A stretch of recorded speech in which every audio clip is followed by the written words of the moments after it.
Once you have your console set up the way you want it, whether it be in single scene or two scene mode and your faders configured the way you want, it's time to start bringing up lights. That is what the Express console is designed to do after all. I've got this console set up in two scene mode, so I'm going to cover how the desk is going to operate when in two scene mode. It's a 4896. The 72144 will operate the same way, and the 2448 will operate in a similar way provided it's in two scene mode, but of course the fader configuration is a little bit different.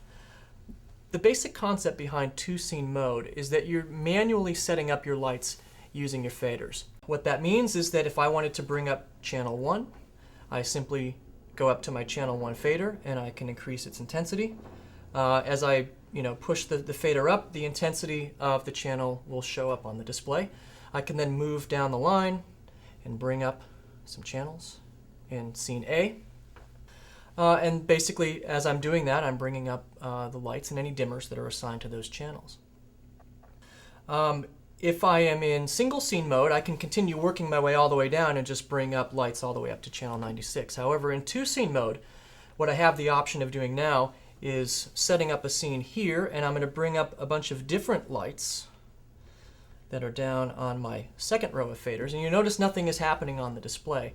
That's because right now, if I look at my crossfader pair, which is the AB fader pair on the console, when I set the board into two scene mode, these become the fader pairs that say, is it the top row that is active or is it the bottom row that is active? And as I move these two handles down simultaneously, it will actually crossfade from the top to the bottom row. So let's see how that looks on my monitor here. So here is scene A. I'm going to pull the faders down, and you'll see that simultaneously scene A was going out and scene B was coming up.